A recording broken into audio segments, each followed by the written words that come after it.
All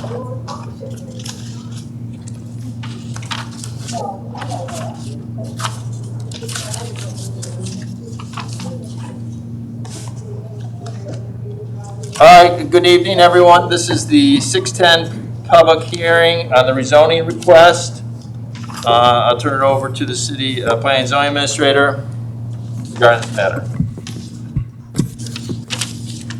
Thank you, Mayor and members of City Council. This is the public hearing for the rezoning of the outlot of the Black Diamond landscape property located on State Route 25.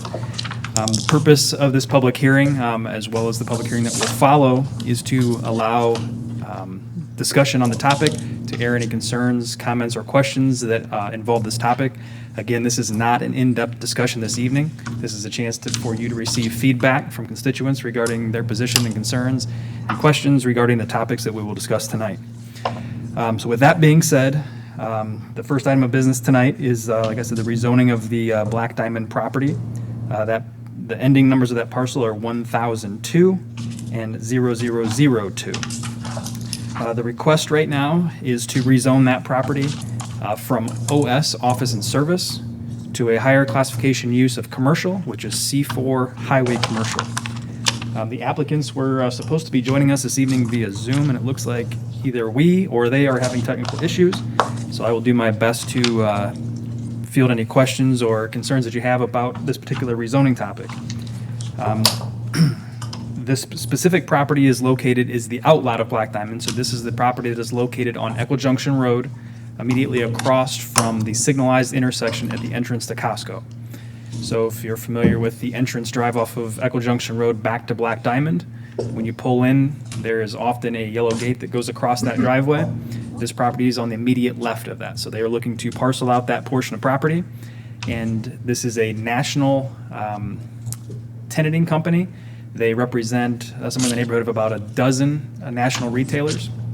They do have a retailer in mind for this particular location, but if that one doesn't work out, they would like to offer that to someone else on their list. So again, the topic tonight is not specifically about this end user. It's about the larger zoning classification of C4 highway commercial zoning and whether or not council wishes to amend the zoning map to make that change.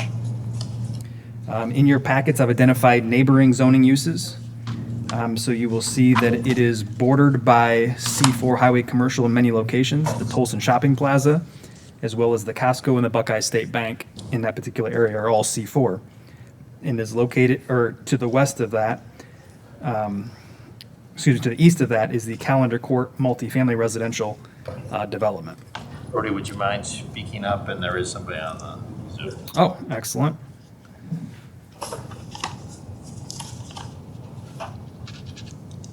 That we can't hear him. Good with the audio. We can't hear you, Josh. Hold on, see if we can. You are muted. It looks like we're having audio issues. No, the audio's on.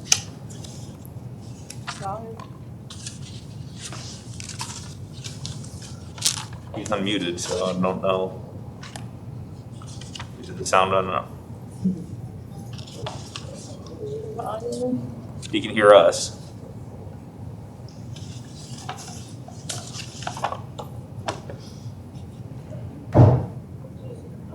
Well, why don't you go ahead, Brody, and we'll.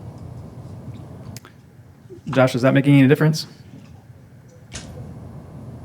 We can hear him still. All right. Well, if you can hear us, maybe if you can type comments into the bar, we'll pull that up in the chat box and be able to correspond that way. Okay, as I was saying, in your packets, I've provided detailed information here on all the land uses that exist in the Planning and Zoning Code. I've indicated if I've included those, that means that they are permitted by right in the C4 zoning district, which is the proposed district. If they have a parentheses SAU after those, that stands for special approval use, and that use may or may not be permitted based on the applicant's ability to meet additional requirements that are associated with that particular use. Quick summary on this is that the Planning Commission, as all rezonings start at that process, did consider this at their July 29th meeting. It was, they did not vote in favor of this change by a vote of 3-2.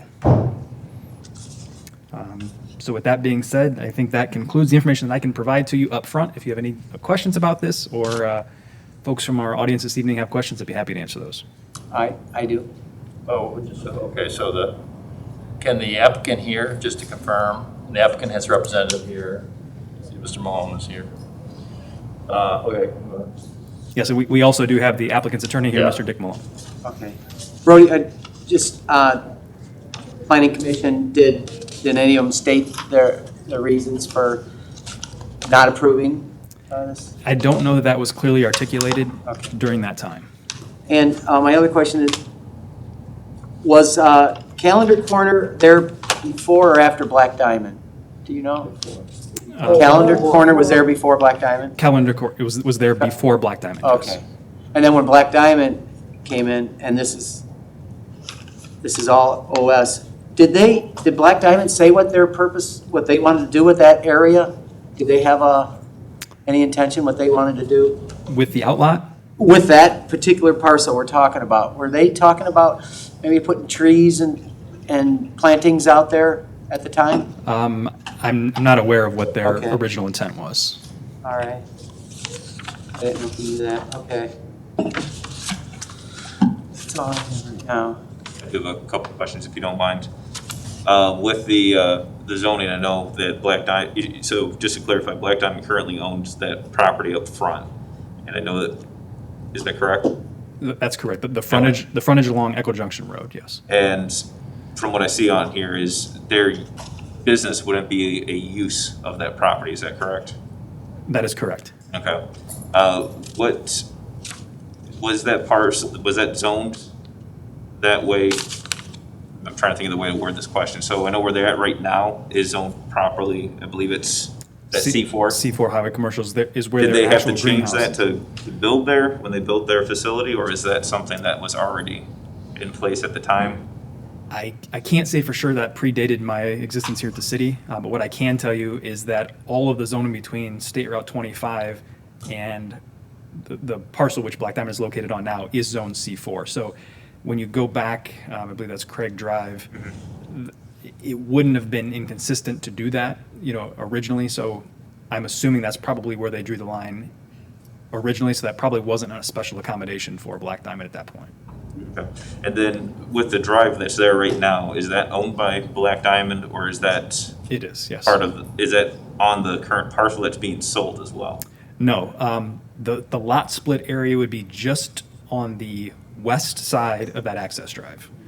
And additionally, I've asked as part of the site planning process and the parcel split for an anti-vehicular access easement to be placed along the frontage of Echo Junction Road so that Yeah. any and all traffic coming to that site would be forced to go through the fully signalized intersection. It would make a left-hand turn into that site from the access drive, not directly off of Echo You're Junction Road. about 2 steps ahead of me on my question, so that Until they're approved. answered, I think, a majority of the questions I had on that. Brody, I have a question for you. Sure. So, as you can imagine, we got some emails on this rezoning. Some of the emails kind of indicate that Black Diamond currently may not be the best of neighbors.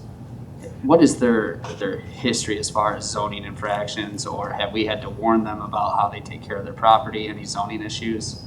We don't currently have any open pending zoning violations against that company, but that is correct. We have had housekeeping issues in the past. We field complaints from the folks from Calendar Court in the past and have sent letters to that particular business.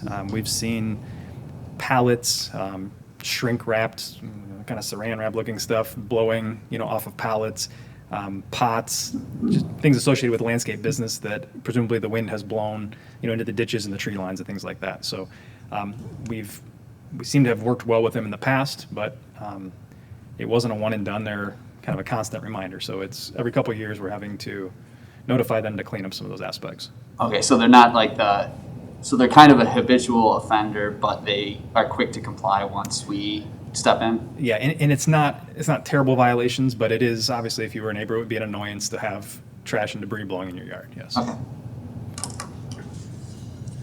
Any other questions from council? I guess just my question would be, so, and I know you've indicated you don't know the exact history on this, but when Black Diamond built there, was was that front vacant land that we're talking about right now, currently OS, whereas obviously in the back it was C4?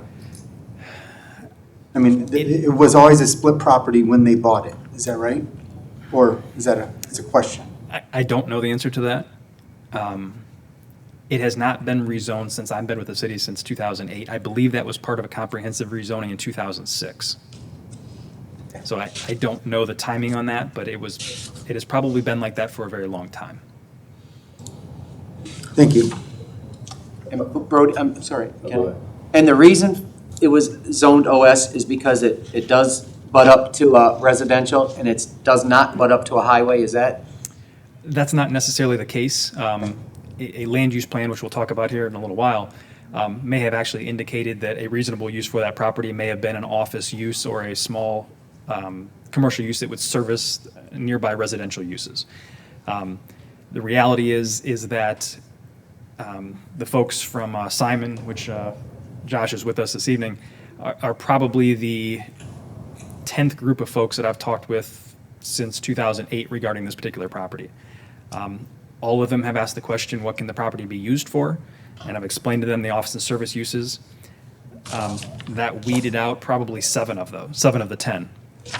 The next 3 said, well, how would the city be supportive of the rezoning? And I said, the city's supportive of what makes sense in terms of zoning and land use. And we'd have to, it's not a simple yes or no question. It's not a political question. It's a planning question.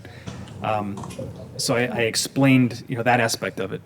And then they said, well, would we run into opposition from neighbors? And I said, I think that you will. The folks from Calendar Court are very protective of their neighborhood and their residences. And I think they would have something to say about this. And that has scared off the last 3 of the 10 from getting to this official step. I'm sure Mark will remember when nothing was on Long 25 in that section, and it's up a gas station. And that's probably why I worked there. right. I really don't have a question, more like a statement as to why it was probably changed, and it kind of makes sense the way it's set up now, I believe, with that strip being zoned the way it is. All right, Brody, before we let the applicant or anyone else speak, what's the next step for this and also for the next one, but for this one in particular? Yes, this particular issue will be considered by the Planning and Zoning Committee of Council, and that will be September 15th, which is a Wednesday at 5:30. That is the committee level, so the Planning and Zoning Committee of Council is 3 of the 7 members of council that dive deeper into the logistics and the specifics of each request. So it's more of a working session than this is a public forum, just make comments and answer questions. So that's the working session. So that will be Wednesday, September 15th. That will be followed up at a city council meeting for September 21st at the normally scheduled 6:30 meeting. So there are more opportunities for public comment through that process. Does the applicant have anything they want to add, or do they want to wait till the committee meeting next week? Richard Malone for the owner of BDPL, Black Diamond Properties Limited. We would just note that we're looking at C4 zoning in all directions with the exception of Calendar Court, of course. And we just feel that we've tried to market this property and found that this zoning change is essential to any successful effort to do that. And other than that, I defer and let the neighbors say Thank you. what they want to say. Thank you. Pete, do you have anything to say? Yes, I do. Because of the large group, we're going to do the other meeting, basically limit your content to 3 to 5 minutes. And just as a reminder for everyone this evening, we do have a sign-in sheet here at the podium. If you come up to the podium to speak or ask questions or provide any statements, if you'd please write your name down and your address, it'd be much appreciated for the folks that are taking minutes over here.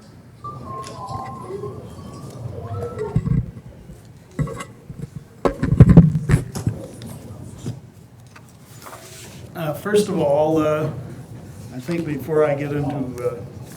I know most of us know who you are, but please state your name and I'll get to address. that right now. Oh, okay. Peter Gwynn, 31 Calendar Court, Thank you. longtime resident of the city. before I get into what I want to talk about as far as the rezoning, I want to say something about Black Diamond. The original plan that I have that shows what Black Diamond was supposed to do was never followed. The piece they're talking about was supposed to have trees on it. That was where they were going to have all their trees for display. A number of other things were never done. The plan wasn't followed. Now, Have you given that to Brody? I would assume What- planning zoning office has a copy. We'll talk about that later. We'll follow up with that. All right.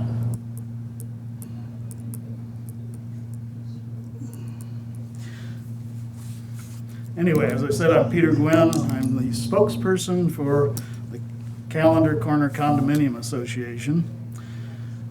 We are a very nice 32-unit condominium development immediately east of this property. Property's currently zoned, as we've been told, OS.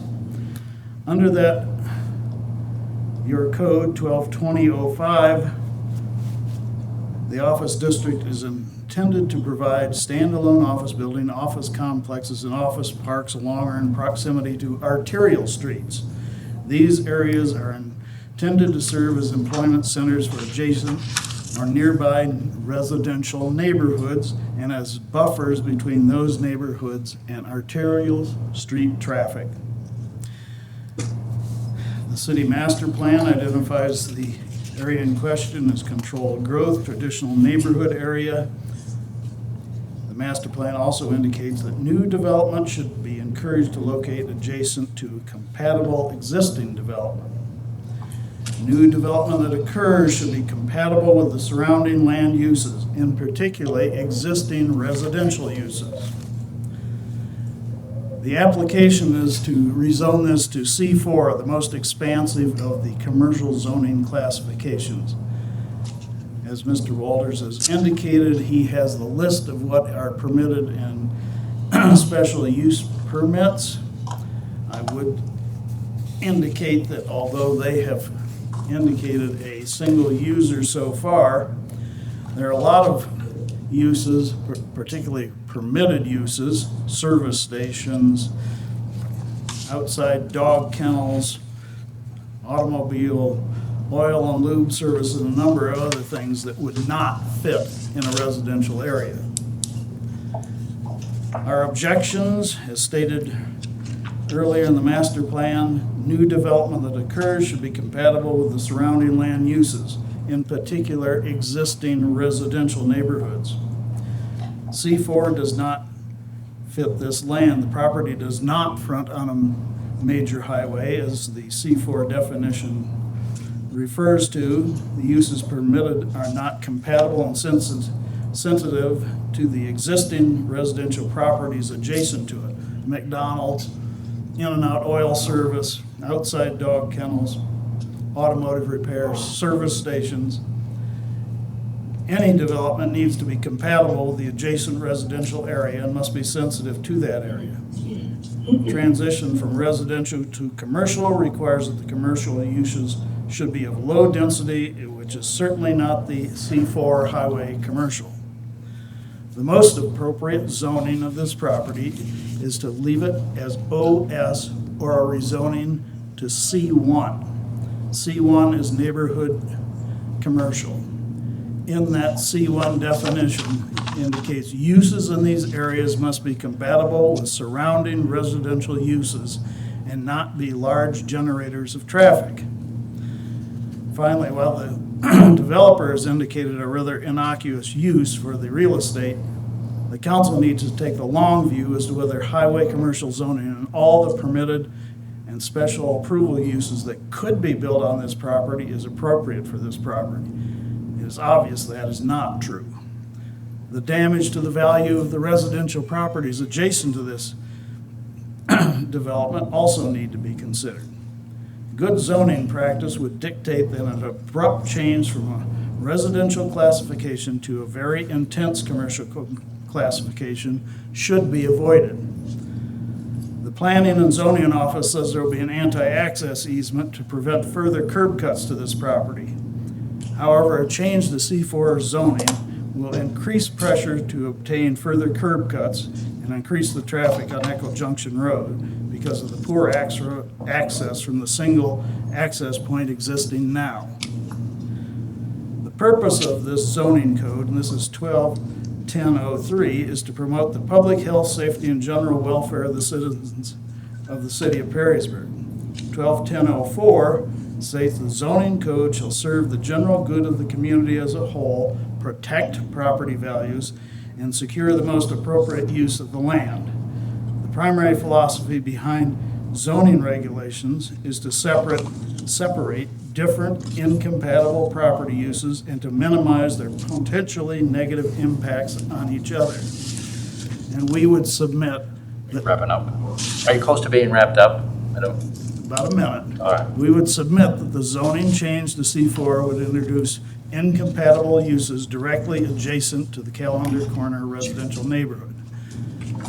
And finally, the question must be asked, do you want this section of Echo Junction Road to be developed to look like the mess that's out on US Route 20? Thank you. Thank you, Pete, I appreciate it. Council, any other questions? Anyone else? If not, I'll entertain a motion to adjourn. So moved. Second? All in favor? Aye. Opposed? Thank you, everyone. We're gonna give people a chance to move out. You're more than welcome to stay usually, but as you can see, we have a packed house. So we appreciate it. And if you feel any additional comments you want to make, certainly can submit them to the administration for distribution to council, either the applicant or the residents nearby. Thank you. Thank you. We can put that in the record if you so would like. Josh, we're signing off. Always a pleasure. Thanks, Pete.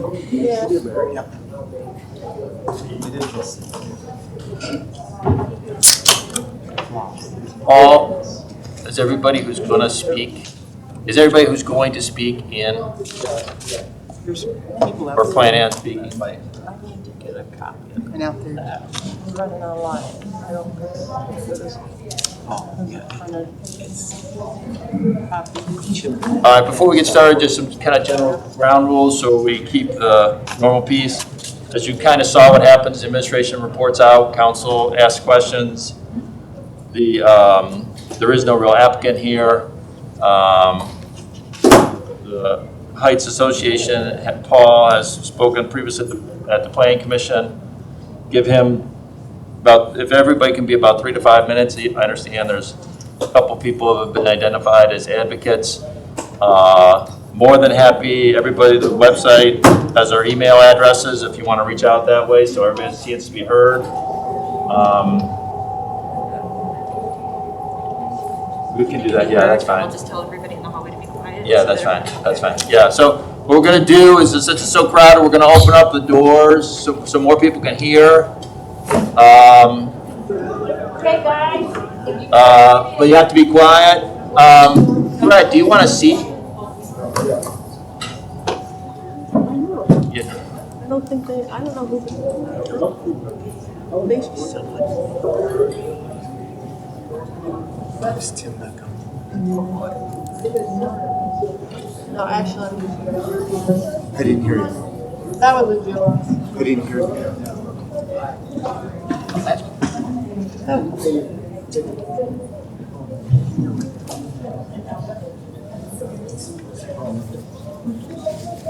There's 2 seats right here. Paul, I see they got. Paul.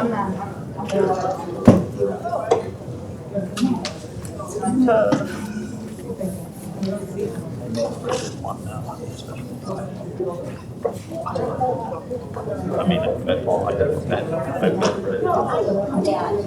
yes, I've met him. Okay, that's right, yeah.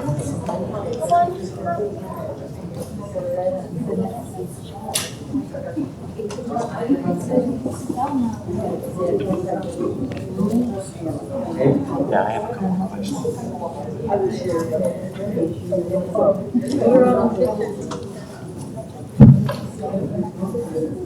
you okay? All right.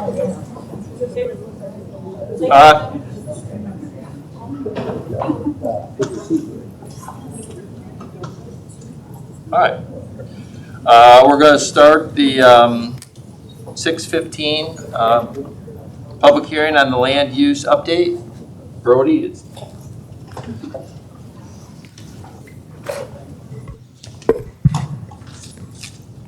Thank you, Mayor, members of City Council. This is the public hearing for the city's comprehensive land use plan. This is a land use plan, which is an update to the 2006 land use plan, which is the People Planning Perrysburg plan. Now, judging by the number of folks that we have with us this evening, I want to start out in introducing you to the concept of what a land use plan is. A land use plan is a planning document that is contracted through my office, the Planning and Zoning Office, with an outside consultant of OHM advisors out of Columbus, Ohio, that have a local attachment to the city of Perrysburg. Perrysburg graduates worked on this project. They are outside nationally recognized planning firms that helped us establish this document that I've presented to you this evening.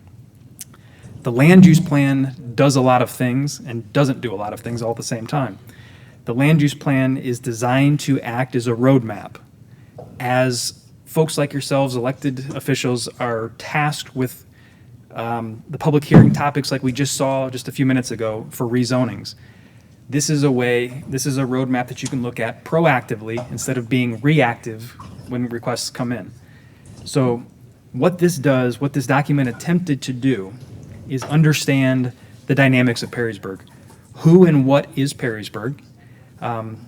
What are the folks that live here want to see more of, want to see less of? What is the future direction of the city?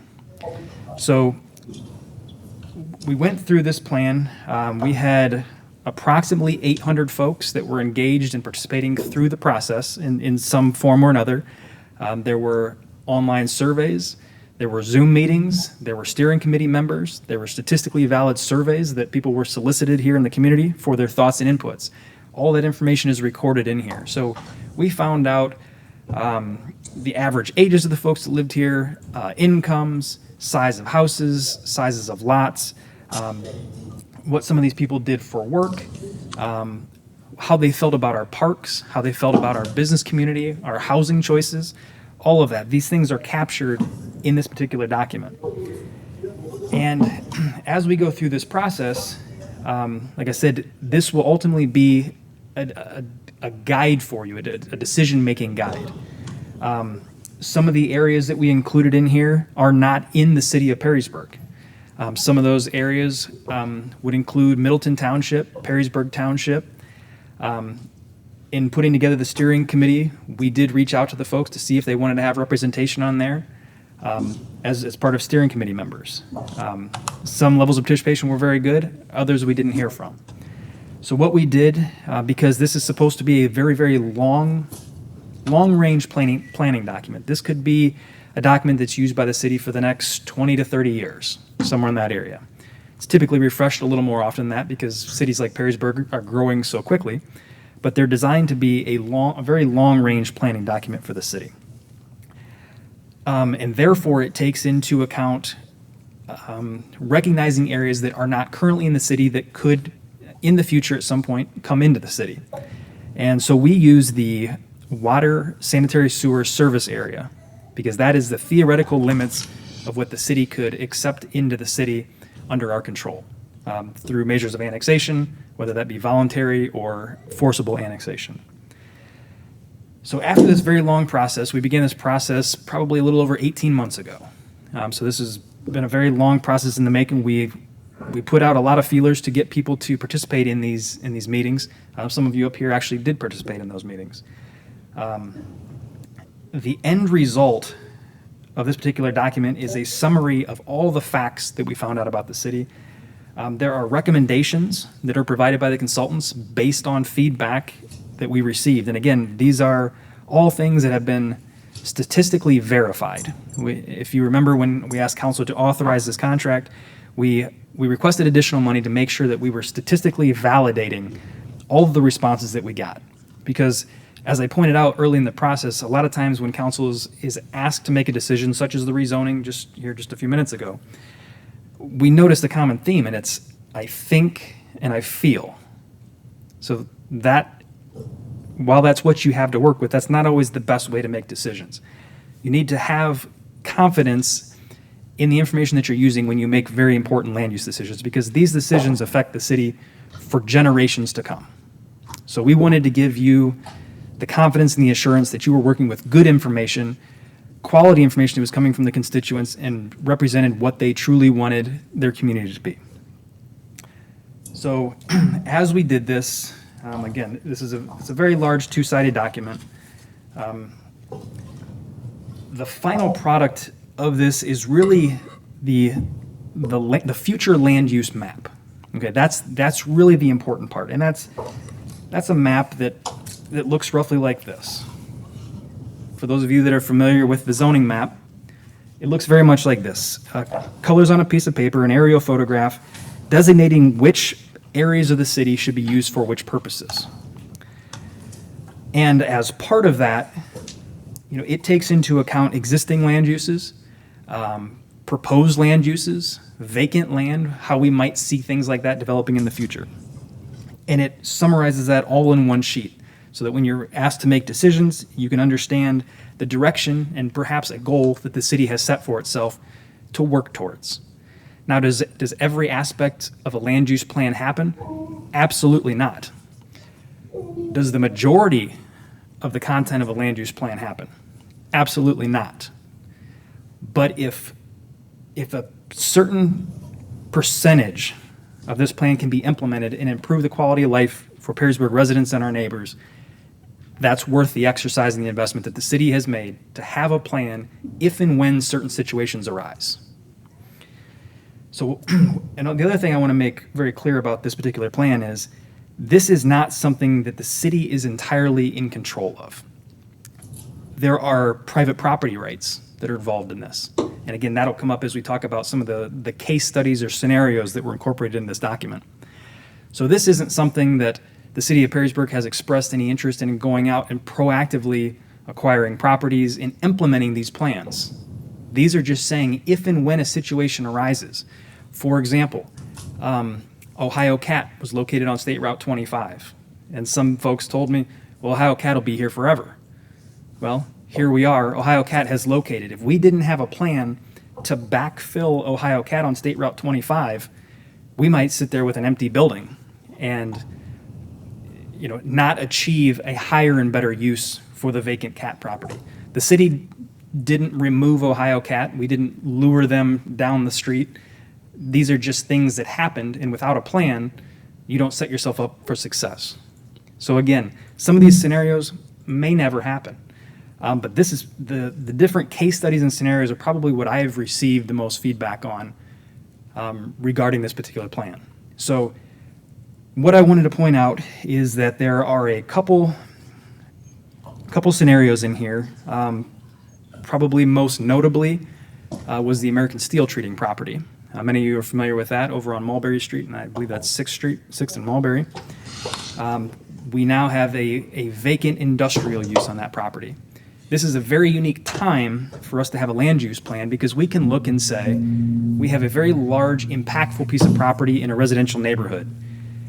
We may or may not want to see that reused for another industrial purpose, being that it's so integral to the existing neighborhood. This plan gives us the opportunity to examine what it could be, not what the city is going to buy it and turn it into. We're not really in that game. But this gives us a chance to examine what are some creative ways that these properties could be reused for the benefit of the larger community. So we went through and we did some scenario planning. We scenario planned American Steel Trading, which ironically, somewhere through this process, actually went out of business and is sitting there vacant today.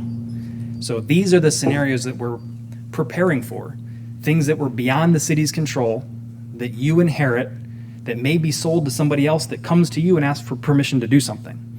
So this will give you an opportunity to proactively look at these and say, if we ever have the chance again through no fault of our own, to do something different with this property, what would we like to see? And how do we implement the tools, adopt the tools to allow a developer to build our vision on these properties? Because I will tell you that not every scenario in this plan is consistent with the zoning code as it currently exists.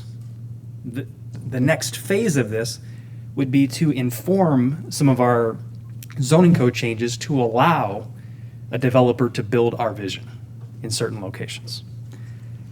So again, I talked about American steel treating.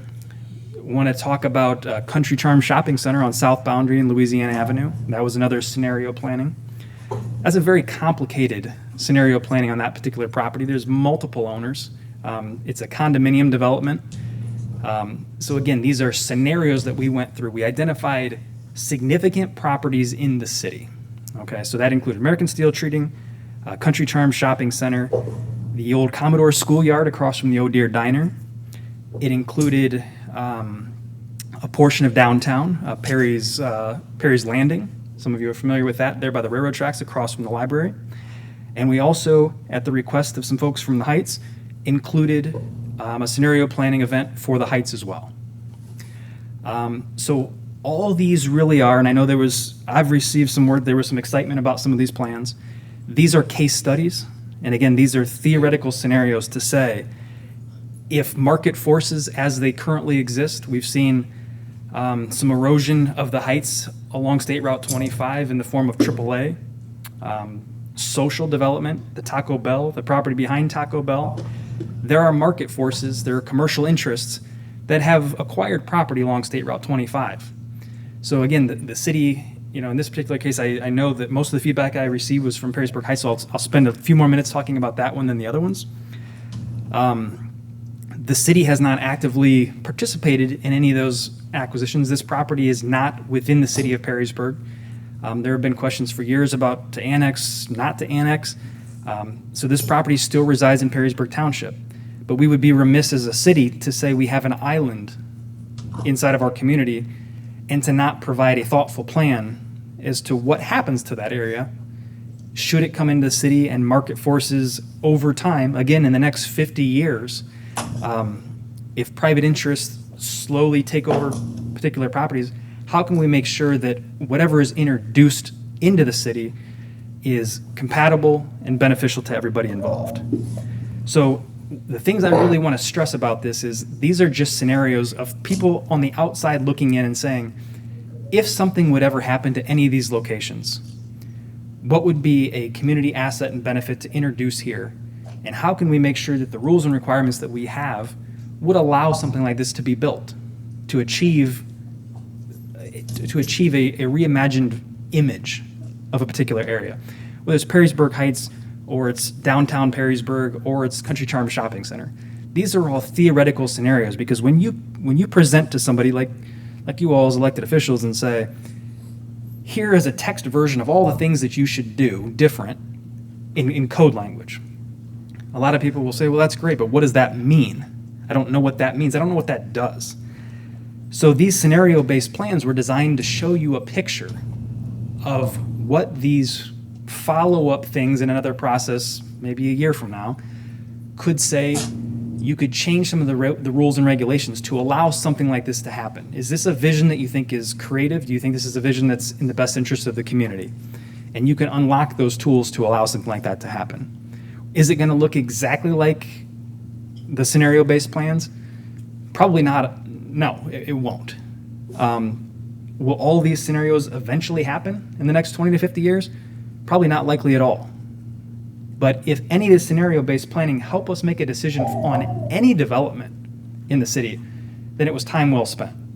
So again, these plans are not solidified plans. They are just creative attempts to display what places and spaces could be if the will is there. And again, it should go without saying, but it doesn't always. But there are private property rights that affect all of this.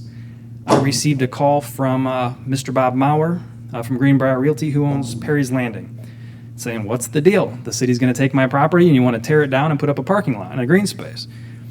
And I explained to him, I said, no, Bob, that's not our intention. We're just simply saying if Perry's Landing building there ever becomes functionally obsolete, outlives its useful life, and you decide as a building owner that you would like to redevelop that and make a higher and better use of that property because it's so important to the city, right there across from the library in the downtown, we're showing you a very creative way in which you could use that and maybe recognize a return from that and provide an asset to the community. So he basically said to me, well, you've created a scenario that I could consider in the future if I would choose to do something like that. And I said, absolutely. You've got it 100%. We have done the groundwork and the creative work for you to say this is an option. So these are always options for anybody. Obviously, the more property owners that you have involved, like the Condominium Association of Country Charm, or in the case of the Heights, this isn't something that the city comes in with a wrecking ball and does anything. It's a very long, slow process over time and nothing happens without the consent of the property owners, recognizing those property rights. So hopefully that kind of soft introduction will, alleviate some of the fears or perhaps some of the misinformation that, originated through, various forms of social media and things like that, and really brings this down to kind of the more human level of understanding that it's a plan and it's up to everybody and everybody's in control of their own destiny. You own property, you're entitled to certain rights with that. And that is certainly recognized and appreciated. Could you just, before council asks questions, the timeline of what happens next? Nothing's being decided today. Correct. What is the next steps in this process? So the next step in the process, and again, we are in no rush to make anything happen with anything in this particular plan because we realize that this is a very important document and it's better to get it right than it is to do it quick. Okay, so it's been 18 months. I'm not opposed to taking as long as it takes to make sure that it's right. It's done right and done well. I can't guarantee that everybody will like every aspect of the plan, but it will be a thoughtful plan nonetheless. So the next steps of this particular process, and again, as I talked about with the last public hearing, the opportunity tonight is not to vote on anything. Okay, this is a procedural requirement when things happen in planning and zoning that affect land use or code-related issues. There's a very specific process that we go through to make sure that people have the time to know what we're talking about, have the time to voice their support, voice their opposition, and are heard. Okay, and I think the presence of the folks here in the room tonight suggests that has accomplished its goal.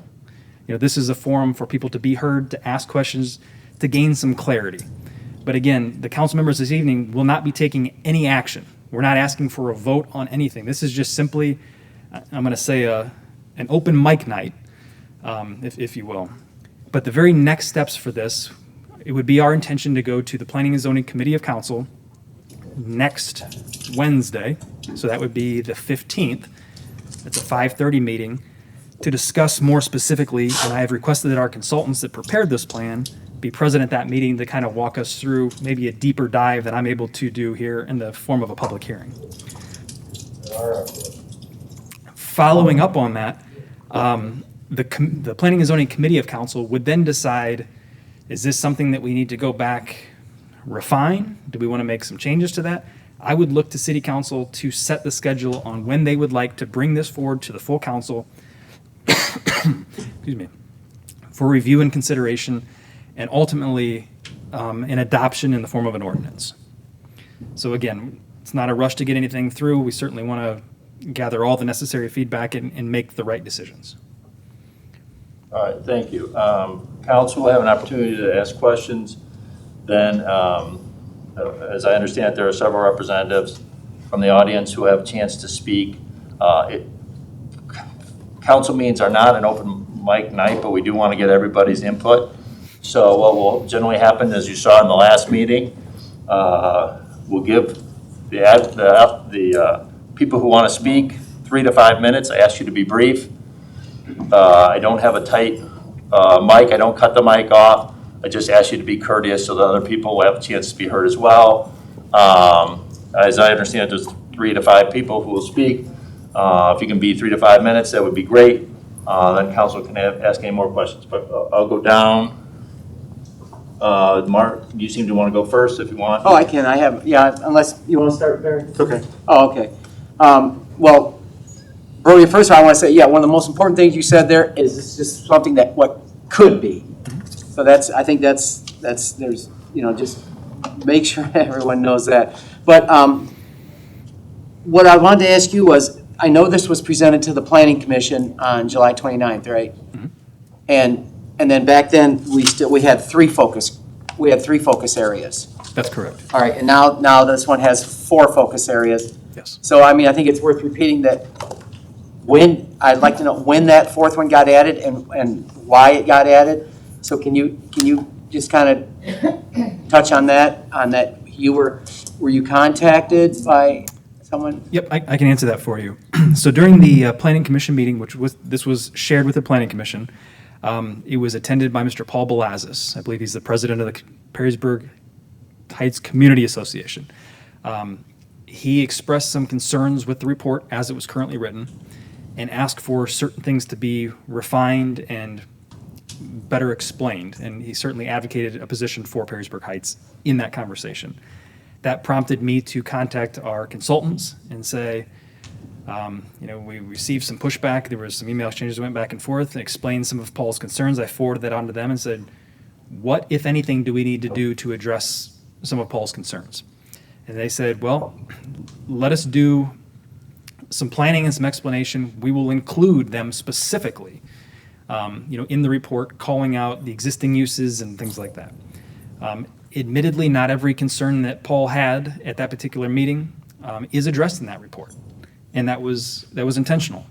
There are things that were intentionally clarified, and then there were some things that were intentionally omitted that were concerns of Mr. Belazis's. But that was that's really what precipitated that 4th scenario being added into that plan to fully recognize the existence of Perrysburg Heights, even though they are an area that's not currently within the jurisdictional boundaries of the city of Perrysburg. Okay, and then, Was there any text at all about the heights prior to those concerns being raised? There was limited descriptions, and it was vague, and I think that might have been part of Paul's concern, that it was overly vague and may have been glanced over. much like the other areas that aren't in the city limits. Correct. Right, so that's why it really wasn't focused on. And then what I noticed is though, on our updated document, that we have the 4th focus area in there, in the Heights. Is this because they didn't have enough time, but there's no community impact report for that focus area? It is on the, we still have the other 3, and we have, but nothing about the community impact. Were you aware of that? I can't speak to the limitations on that. I do know they turned that around fairly quickly. Yeah, that's what for I'm us. thinking. They just did it so quickly, yeah. But again, not every, the other areas, the focus areas are in the city of Perrysburg, so it was a little deeper dive into some of those areas. Okay. So that may have been why it wasn't as detailed as the other 3 properties that are currently in the city of Perrysburg. Okay, all right. And then it's also important to know that a lot of this came up, and I know I may be repeating you, but that public input was a big part of this when they collected all their data. But would you say that most of that public input was, and when we advertised that, was directed more at city residents rather than non-city? Like maybe some residents of the Heights wouldn't even have reacted to any of that, the invitation for any public input of the forums that we had, not thinking that there would ever be any design for their area. I think my personal answer to that is yes and no. It is a city of Perrysburg land use plan, so I think by nature it lends itself to folks who believe that they're directly impacted by the land use plan, that being Perrysburg residents specifically. Mr.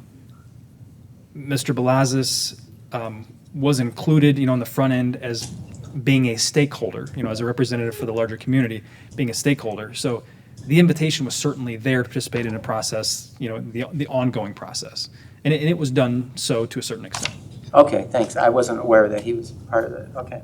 That's all I have. Thank you. And were the township officers invited, trustees? We had reached out I don't recall, I mean, this was 18 months ago, so I don't recall if it was trustees specifically, but I do know Maybe administrator. that we contacted their planning and zoning administrator. They were asked to be part of the process. Correct. They were included, and certainly we spent a considerable amount of time, energy, and effort to make sure that we cast the net as widely as we could. We obviously didn't turn anybody away. We were asking and begging people to participate in this process with us. And a lot of the input was actually elicited from online solicitations from social media and other, Correct, yes. anybody could City's website, social media, yes. do you have any questions? I don't. Barry, you have any questions? So I would just ask, so there were 3 areas of focus, and then a 4th one was developed later. And of course, the scenario planning piece to this plan, it's kind of a broad vision for the rest of the community other than those 3 or 4 focuses, correct? Yes, I would say that that's a fair and accurate assessment. What the scenarios do is they bring to life, in some cases in 3 dimension, what other areas of the city could develop. But we couldn't show you every neighborhood and every new subdivision in the city, what some of these ideas may translate into. So these are just, again, 4 examples, high impact examples that are shown. But yes, generally described and conveyed to you more generally throughout the city, yes. So the vision, though, the scenario, and I haven't read Perrysburg Heights scenario, that is still a residential emphasis, if not, or how would you describe that? What I would say, and again, I'm not the author of this, I was shepherding this through the process and helping to facilitate these. There is an acknowledgement of the historical and cultural significance of the existing neighborhoods. Are there promises in the report that the vision for the future might be exactly as it is today and unchanged? No, that is not in the report. Are there provisions for residential components to remain in the Perrysburg Heights area? Yes, there are. If this gets approved, how concrete is it? It's as concrete as elected officials are willing to make it. Again, this is designed to be for the residents of the city's benefit as well as your benefit as decision makers. This is a plan, it's a guidebook, it's a roadmap to achieving goals, okay? The goals are, some of them are text-based goals, some of them are graphic-based goals.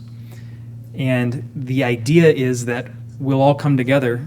We may not agree, but the prevailing thought will be that this is a good plan or it's not a good plan, and we'll revise it until we get a good plan. And that as an elected official, you will uphold that plan and work towards the plan which, upon adoption, everybody will believe is in the best interest of the community as a whole. But does it mean that once it's adopted, it's going to happen? Absolutely not. It's just saying if that situation arises, that you believe this is a reasonable use of this property at this point in time. And obviously things change. That's why land use plans are updated, perhaps more frequently than 20 years. But it's, to answer your question, is it concrete? It's not concrete, but in order to adopt the plan, the city should be willing to work towards a plan if that opportunity arises. Thank you, that's all. I actually do have two quick questions. Okay. Hopefully quick. One, we currently have no plans for any new annexations, correct? Excuse me, I couldn't hear you. I'm Let sorry. me rephrase that. We currently do not plan on annexing the Exactly. Heights. End of Anybody, period. Well, that's not Well, correct. okay, now, which leads me to my second question. There are some islands I was gonna, that, let me explain. I mean, Okay. the plan is a broader based plan. The Heights is a particular section. We are not, under the 99-year agreement, nothing east of 75 will be annexed without approval or consent. The Heights is a particular part of the community. We have not taken any action to annex it. We do not plan on taking any question to annex it. There are some parcels that are other islands not near here that we may, consistent with the 99-year agreement, annex, but no decision has been made. But I don't want you to be saying, no, we're not going. no, No, that's what I wanted, was that clarification. I'm well aware of the 99-year plan. I was here when, I've been Right, a so, resident for a while, so I'm aware of that. But that leads me to my question. Second question, is it typically our policy to have people come to us with annexation requests Jim? versus seek them out? we would have, like, for example, for the height, there is no, it Well, no, depends. like, yeah. Property owners That's- want to develop a property, they come to us That's- and we agree to annex. There are some people who are islands who have not been annexed but should be annexed because they're basically using city services and it's appropriate to annex, and so that may be we initiate it. The Heights is a little bit more unique and specific, and as I have told Paul, we do not have any particular plans at this time, as when I'm the mayor, to annex the Heights unless the property owner voluntary would come to us and annex, and even then, we'd have to consider it. Thank you very much. That's a clarification I wanted. I appreciate it. Deborah, we'll go back. Okay. I would say, thank you for your thoughts, Brody. I would like to say, I've been here a long time as well. Been here since 1975, and I've got lots of friends that grew up in the Heights. I went to Perrysburg High School. They've been there for generations, since the 1920s. And my feeling is, let them be the vibrant community that they are and leave them alone.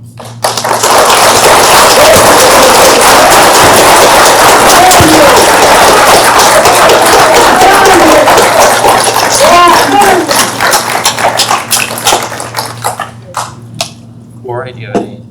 Yeah, I guess I kind of want to address the annex.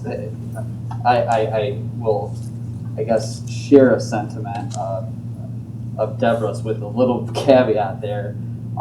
Right now, I agree, it's a vibrant community. I love going out there to visit. I've known Stephanie Serta for, it's probably been about 8 years now.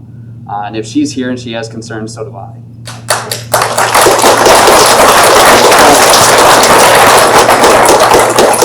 That being said, I think it's very important to have plans for future use.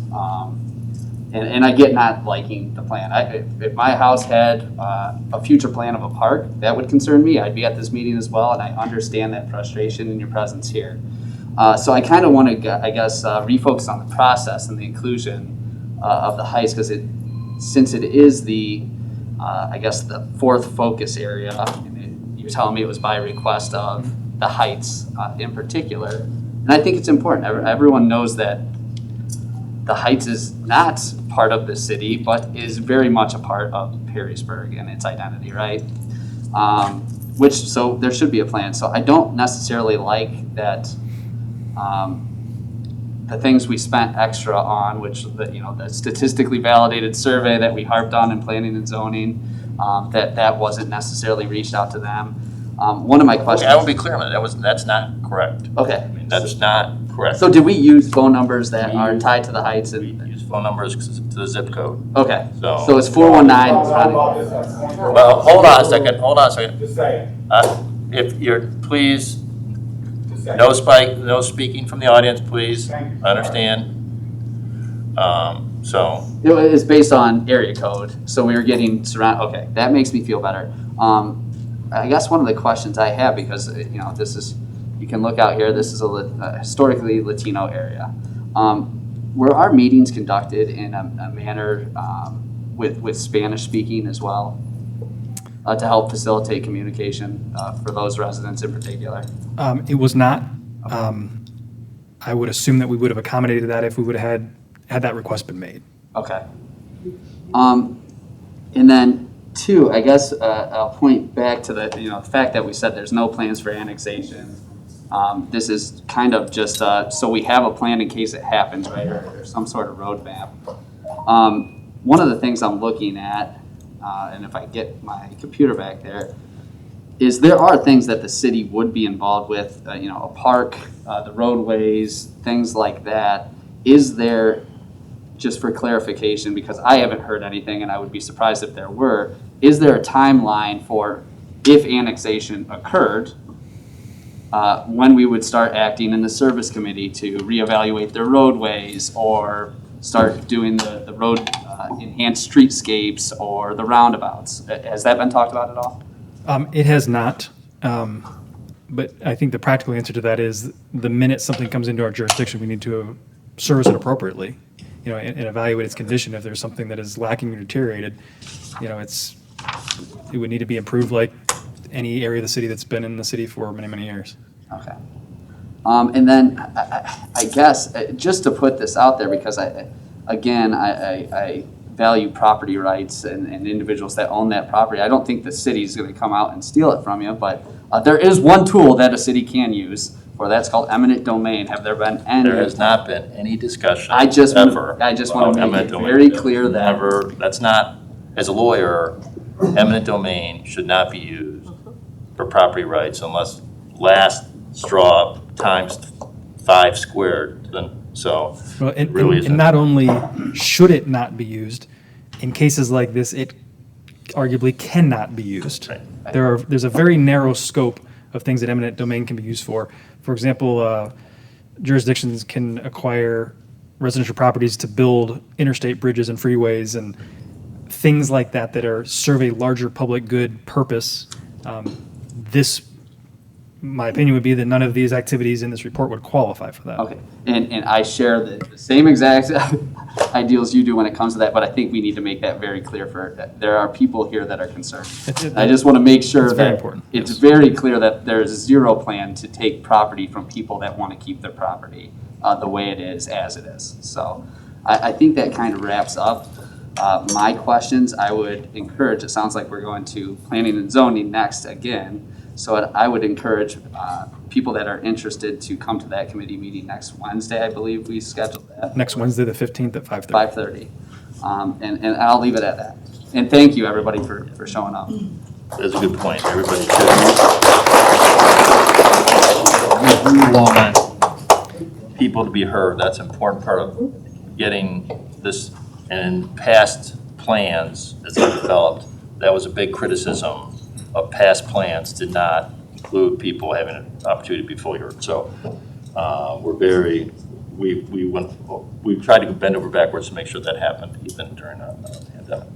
So we do appreciate everybody being here today. Do you have any questions?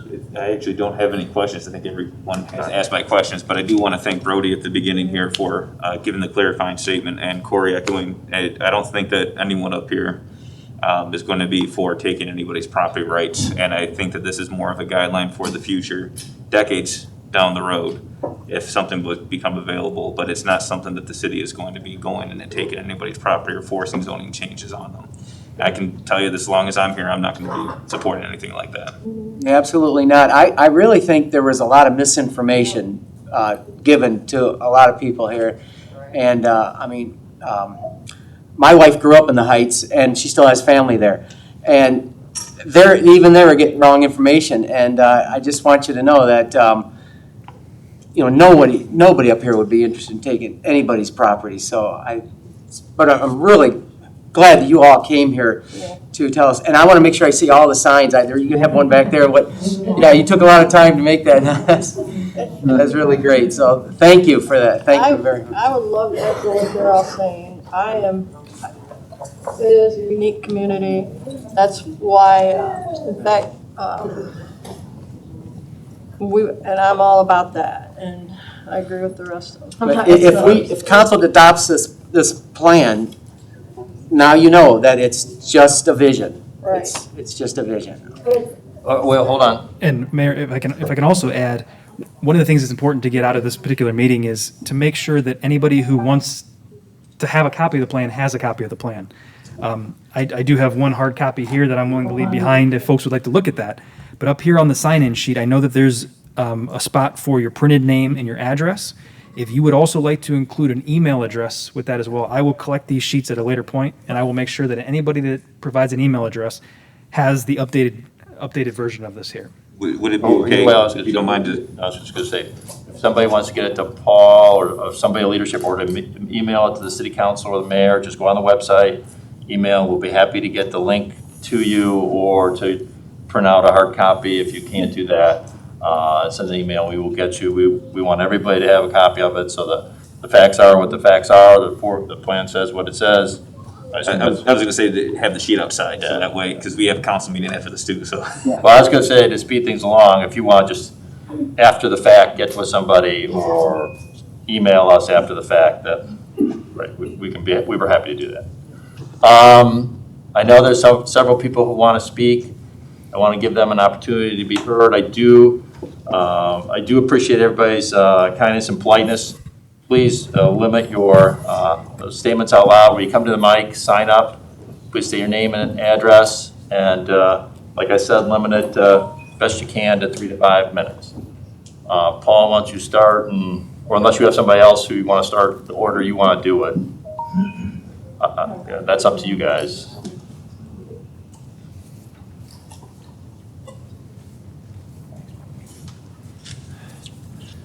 Thanks, Tom. My name is Paul Belazis. I live at 503 West Front Street in Perrysburg, and I've been here for 35 years. I've been on the board of the Perrysburg Heights Association beginning in 1991. I was gone for a little while, but I've been on the board for 20 plus years, all combined. For the last 5 years, I've served as the president of the association's board. I'd like to try to clarify some things about the sequence of events and give you a better idea of what the residents have been concerned about and what we as an association are concerned about. First of all, I know that from what we heard that most of you are already familiar with the Perrysburg Heights community. It's been there for almost 90 years. It was established by migrant farm workers and by people who migrated here from Appalachia. And many of them were farm workers who just decided to settle out of the migrant stream. It remains about 40% Latino, but it has a vibrant mix of people from Appalachia. There are African-American families. They're Irish families. I mean, it's a melting pot. And it is multi-generational. You saw from the sign that there are 5 generations of families that live there. Now, somebody from the city administration was kind enough to call me to explain that there had been a series of community meetings, or I guess they were called well, there were some kind of community meetings virtually to talk about a land use plan. And that call came about a few days prior to the last of 4 of those virtual meetings. Prior to that time, I had never heard of a land use plan. And as far as I know, nobody in Perrysburg Heights knew anything about it. From what I saw during that 4th meeting, which I participated in, there was some talk of a survey, but it never gave any hint of what this land use plan suggests for the Perrysburg Heights neighborhood. None whatsoever.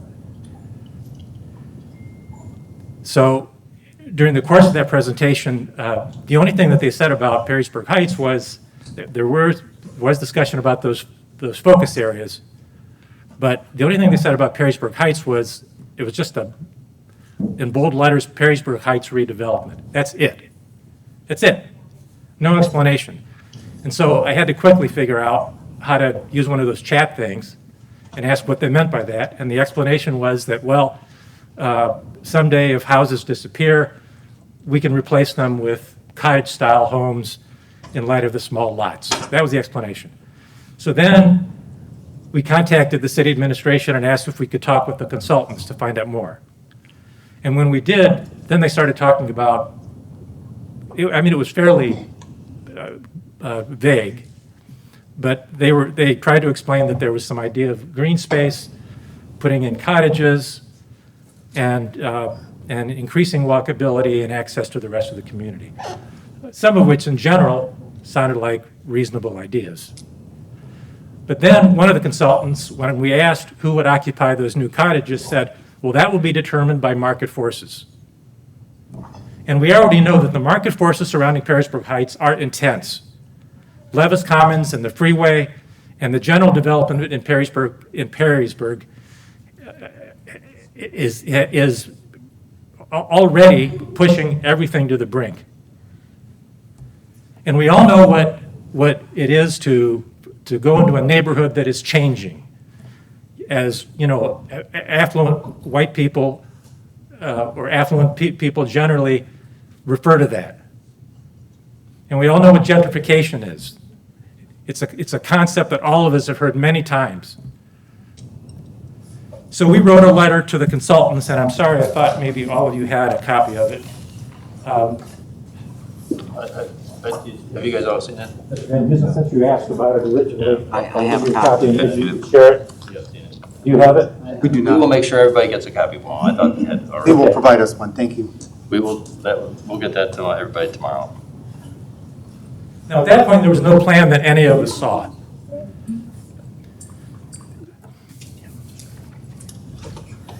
So eventually, what they told us that they were on the verge of issuing their plan. So we waited and waited and didn't hear anything. And finally, I asked, and Brody was kind enough to send me a copy of the plan, which we reviewed.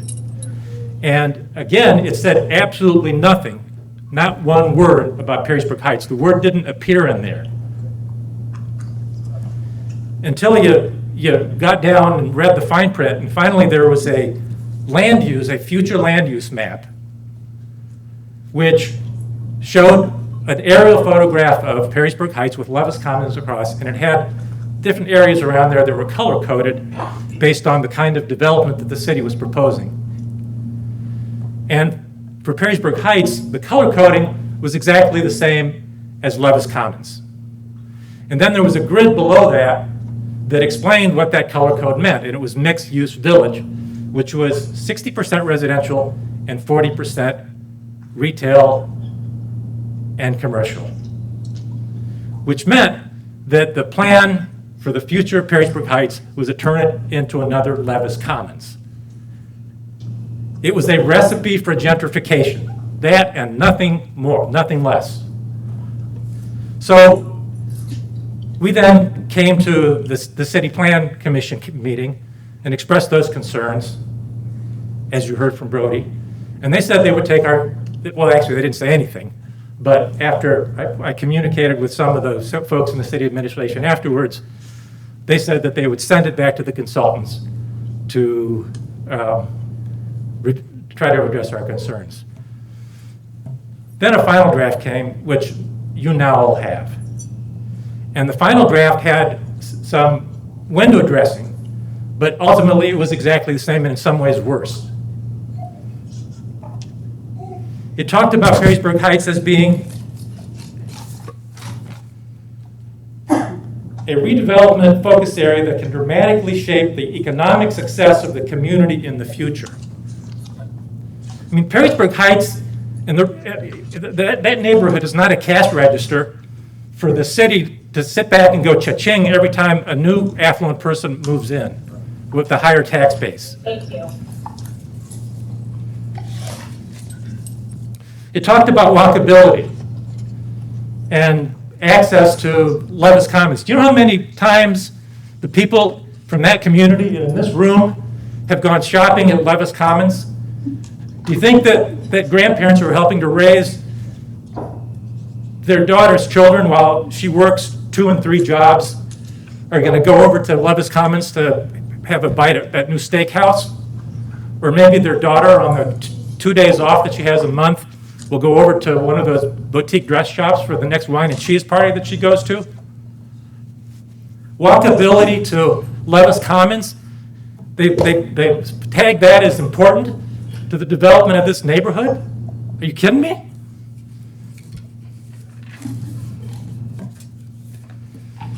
We made copies of the 4, 5, 6 pages that now do refer to Perrysburg Heights. We distributed them and we ran out. And we gave out over 200 and people were still asking for them. And the comments that we heard over and over again when they read it for the first time was that they felt like people in the city considered them less than human. They felt like people in Perrysburg didn't consider them good enough to live here. Amen.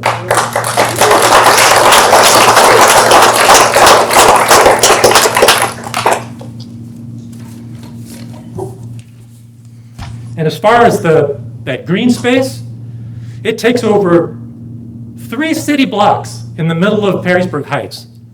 It affects 45 homes. 45 homes. Green space so they can build cottages all around so that more affluent people can take advantage of it, move there, and be able to go to Love's Commons with their new walkability.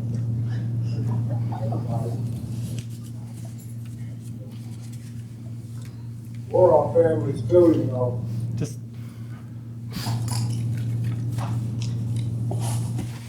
the Perrysburg Heights Association was established by these people.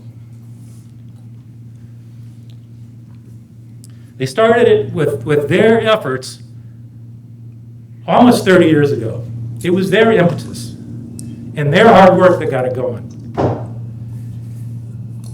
And now, because of what they did, they provide educational services to people in the entire community, your children and your grandchildren, and children of other members of your family and your friends attend our reading program.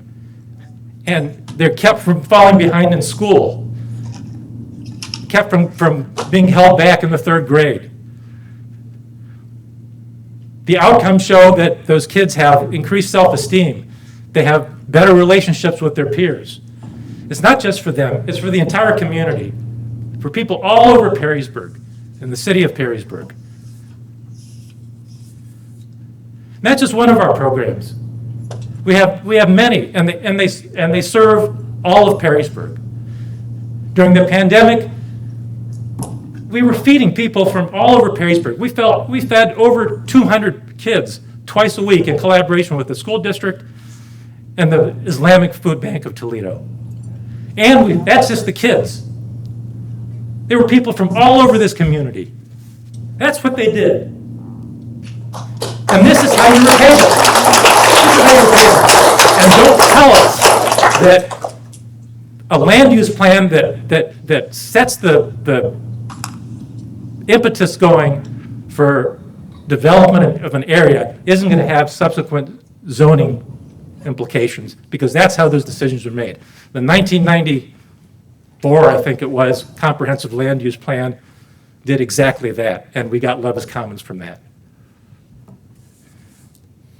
When those people, Paul, you're at 11 minutes. Are you kind of close to? okay, I mean, I'd like to just read one last thing. For all of us. Well, I understand that. No, these are right. We have to respect their rules here because they're important. This is one of the, we had thousands of postings, electronic postings, all of which expressed concern about what was going on. One young lady wrote, "All my friends always think it's so neat how close I am with my with my family, but that's how I was raised. I've never questioned how close we were. It just was that way. I thought everyone did what we did growing up. Every Sunday, we used to go to my great-grandparents, Grandma Casimiro, and Grandma Lutz. There'd be 20 plus of us in and out of their home for Sunday brunch, and they'd never run out of food. And her tortillas never missed a beat. Uncle Chando used to let us all as kids go to his place and swim for hours. We'd bike ride groups of 10 plus down every street, go to the community center, hang out with our friends and cousins. Nobody ever can say it's a bad place.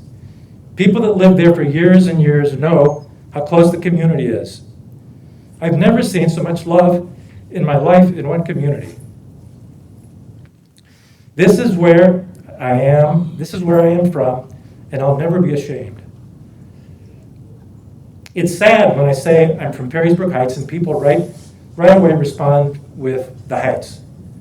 It's as if it's so beneath them when actually, how well do you know your neighbors?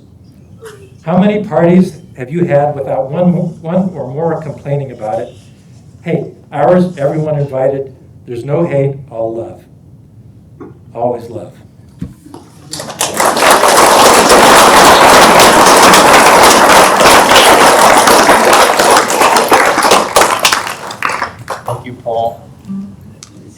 There's several other people I know.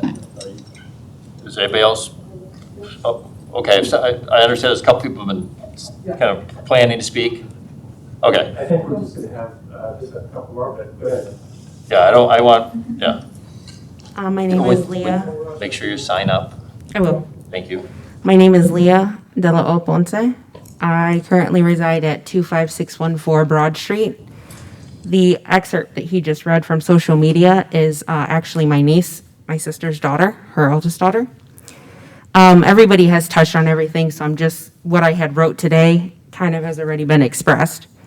The only thing I would say is that maybe that zoning, along with city and township, work with the residents of the community to provide them tools and processes to be able to expand on its uniqueness and to educate everybody in both jurisdictions on how we raise our children, how our children have succeeded in life. Not only do we have kids there who have been praised, but we also have people who have worked within this city. My Aunt Ophelia Ibarra, who worked at Way Public Library for 40 plus years. Manuela Urbina, who worked in this courthouse for over 40 years. My mom, who taught at WSOS for over 40 years and implemented a bilingual type of education, which was way beyond its years. We have multiple representation from young to older. This community has made us to develop us. I would not be who I am today had it not been for half these people in this room.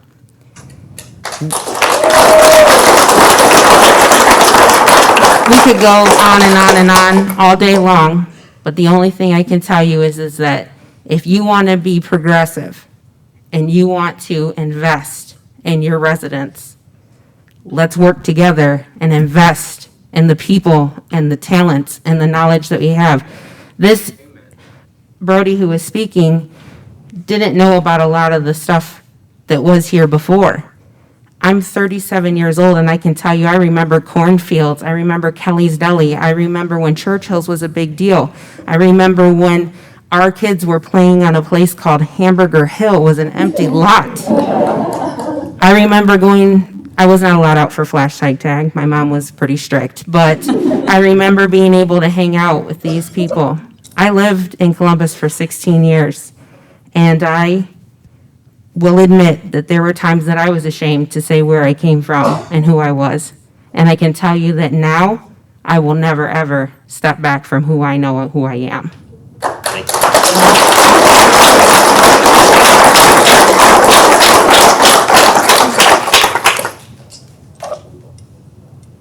Please say your name and sign in.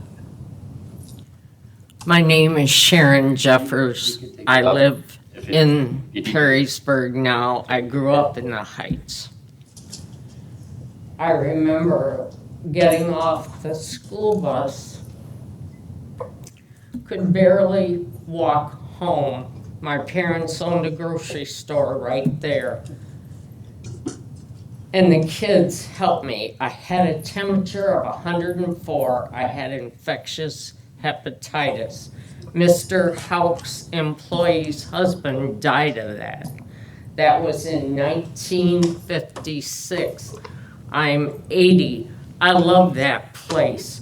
Those kids were great. I grew up with half my classmates there. In my lifetime, it will never be destroyed. They're great people and they own their property. How many can you say you paid cash for your property? That's all I got to say.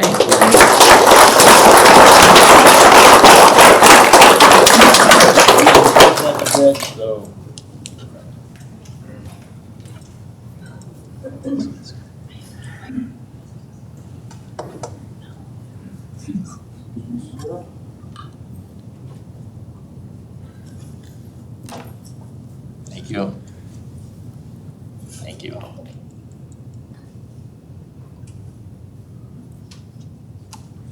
Thank you, Mayor, council members. My name is Josh Courtney. I'm a resident of the city of Perrysburg. Live in the River Ridge Estates Edition. And then I'm also a landowner in Perrysburg Heights community. Several of the members of the community asked me to say a few words. Maybe I'm probably the least invested in the community. I'm a transplant to the area, a trailing spouse. We've owned lots there for about 2 years now, and I've came to know many of my neighbors, so I want to tell just a couple of stories if I could. I read about the annexation of the Fort Meigs fire station several years back, where the deal for the city to lease the fire station from the township for $1 a year. The city assumed all the equipment that came with the fire station, and the deal itself worked out to where a fire station with heritage was being handed off from one entity to another, from the township to the city. And the city, of course, took on all responsibility of developing plans for the future. They needed new equipment. That was the city's responsibility. Wanted to mention that I commend the way that was handled between the two entities, and a promise at the end for mutual benefit to help each other, that the training facility in the township would always be available to the city's firefighters and vice versa. I thought it was a really exceptional example of how an adoption can take place. Excuse me.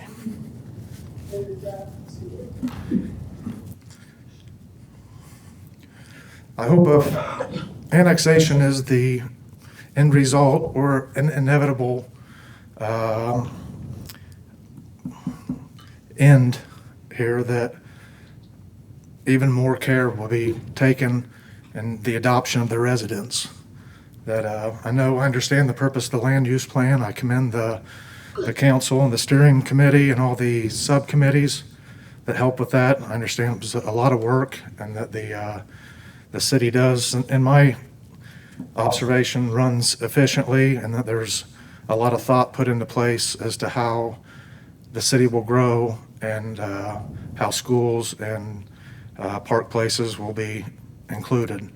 I hope by speaking that if I could make a distinction between, and I'm doing so just because I don't know the legal entities, but I'd like to make a distinction between the Perrysburg Heights Community Association and what I'll coin the Perrysburg Heights Association of Landowners.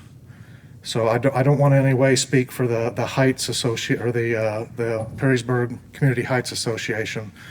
But I think a lot of the members of the unassociated or the unincorporated association of landowners, I think that they would like to see the same type of thought put into basically a parallel plan that would indicate, first of all, they'd like to see if there's 210 owners, they'd like to see 210 livable homes, domiciles left when the planning of the development is done. They want to know they'll always have a place.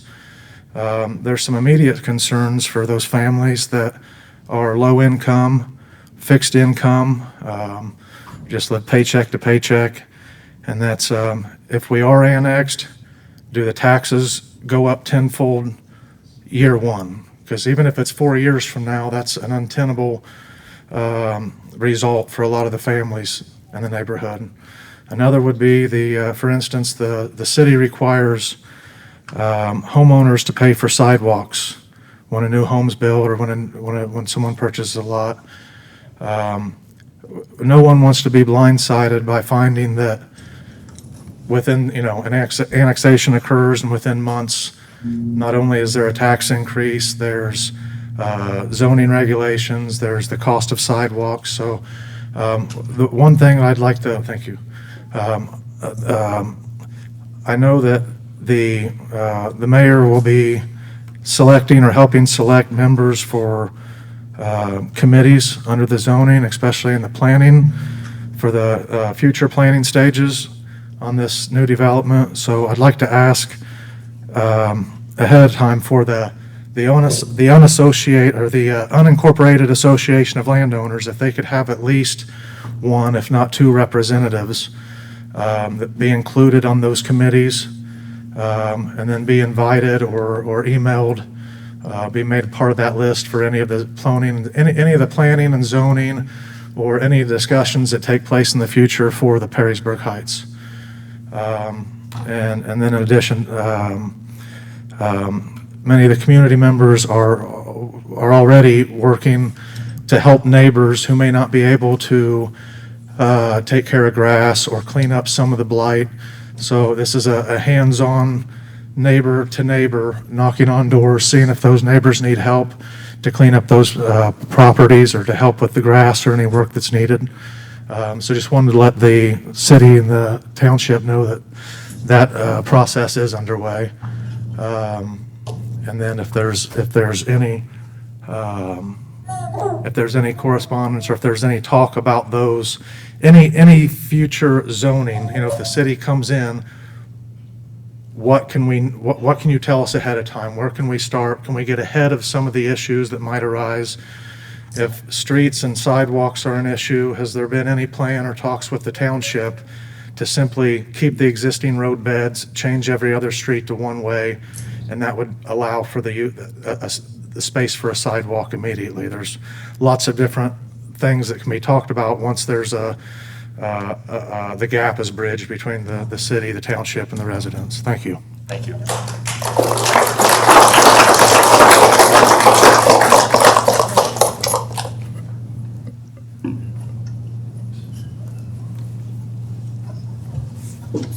Hi, my name's Stephanie Serta.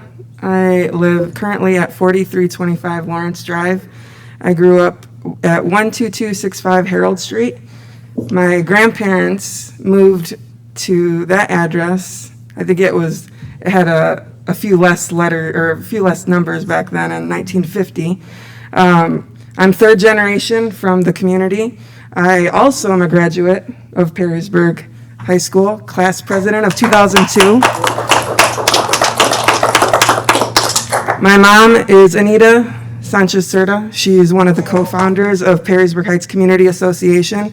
And of course, there's mixed owners of their property and renters. And we all want to be a part of the discussions here. I'll try and be brief. I know you guys, there's a lot of us here. And I think a majority of us are against this proposal. I have one question that I haven't heard if it was answered. And I don't know if this is the right setting for the question, but in this green space proposal, we talked about how they're going to be knocking down 44 houses, adding green space and the newer houses up. You talked about not, as the city, not taking property from the people who owned this. How exactly would the properties be, knocked down, or how would this happen? I'll let Brody answer, but the basic answer is this is a plan, that's a diagram that doesn't have an action step towards those properties. But I'll let. Yes, to answer the question, I think we need to agree on the basis of what the plan is saying. And I know sometimes it's semantics, but the idea that this plan calls for 45 homes to be knocked down is not the case. This particular plan was developed with the idea that everything was on the table, that this is a blank canvas. So you won't find anywhere in there where it talks about displacing folks, acquiring properties, tearing down homes. That's not the intent. The way things like this have typically happened in the past is what we call land consolidation. So it is individual negotiations with property owners. If somebody says, because of a front row seat to Levis Commons, that your property is now worth 4 times what you paid for it, and on an individual property owner basis, that individual property owner said, I would be agreeable to moving somewhere else. I want to move to Florida. I want to move to Cincinnati. I want to move to Toledo. So they say, I'll cash out. I'll sell my property to this development, and maybe 4 or 5 of my neighbors will do the same thing, and we'll have AAA, for example, like it's on State Route 25. So again, these are all individual negotiations with property owners that go through a process called land consolidation, where you're acquiring a bunch of small pieces to make one larger piece. The city doesn't have any influence as to whether an individual property owner sells that property to a developer or somebody who's interested in consolidating those parcels or not. Those are just things that are one-on-one negotiations that can happen or not happen. Well, I guess the city has no involvement, the city's not taking action to consolidate that, to facilitate that. Correct. That is These are all property. what they refer to as market forces, and the city is not a market force. We deal with the aftermath of what market forces do to properties and property owners. Market forces provide property owners with options, and you can choose to accept those options or choose not to. So, for example, if you look out on Route 20 in the area of Home Depot and Target and some of those stores out there, you notice there are farmhouses out in some of those areas that appear not to have been lived in for a very long time. And those are folks that hold out. They didn't give in. They didn't sell to developers. That's why there's not a parking lot there or a big box retail store. But eventually, there's wheels that are in motion, and market forces, as Paul alluded to, are intense here in Northwest Ohio. They're intense here in Perrysburg. So again, this is just an option to say, if your friends, if your neighbors decide to cash out, and move somewhere else. And I'm not suggesting that anybody does that, will do that, should do that. That's not what I'm saying. What I'm saying is we need to be prepared, because that's a reality because of the success of the city that many of you in this room will have at some point in your life, or your children will have at some point in their life, is to make that decision. 90 years without it. So. Yeah, I think you've answered. So I think he answered that for us, and it's simple. We just don't sell. Right? Thank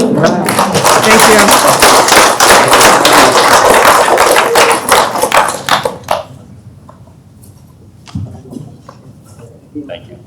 So, nice to see you. Did you sign in? Yeah, my name's David Baker. I got a question. Are you guys meeting next week to put this in play? There's, as was articulated, it's ongoing process. The Planning Committee of Council will review and have it, and it could take, there's no specific anticipation. I don't speak for the Planning and Zoning Committee of Council, but I do not anticipate any action being taken. Next time, it's just the start of the process of discussing it, would be the normal process. And so I would, if you sign up and sign in, I would think that we would make every extra effort to make sure that residents know when this item would be on the agenda of the Planning and Zoning Committee of Council. Right, because I just want everybody to know that basically that's what they're going to do, is vote next week. I wouldn't. That's what it's usually called for. Well, I'm not going to disagree. I'm just asking, that way everybody knows. I think we answered the question that's not how we try to be as transparent as possible and give everybody a chance to be heard. So if that's up to council. But I would anticipate, knowing council members, that it would be several meetings, at least. Yeah, at least. I feel comfortable being on that committee, saying, and Tim's not here, he's the chair for that. Barry's on that committee as well. We're going to make every effort to make sure the members of your community are heard or feel heard in that committee. I think from the general idea of everyone that spoke, that you heard speak on council, we want you to be involved. If our plan involves where you live, absolutely, you should be at that meeting trying to help guide us to what the plan is moving forward for the final adoption. Just because the plan's written this way today doesn't mean it will be presented that way to council. This is the first step. I understand that don't have to jump on the proposal, but once that proposal is agreed upon, you could wait a year, you could wait 5 years, you could wait 5 days if they jump on it. You understand what I'm asking? I think the best way to answer your concern is to make sure we give public notice to everybody so they know when the meetings are going to be held, they have a chance to participate, and then council's going to do its due diligence. And then we want all these people back to do the same thing. Thank you. This is how democracy works.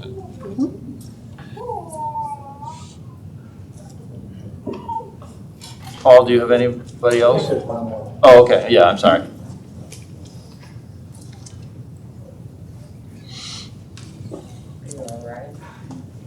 While he's getting here, I do want to thank you all for your patience and wearing a mask. Nobody likes it, but we appreciate you doing that.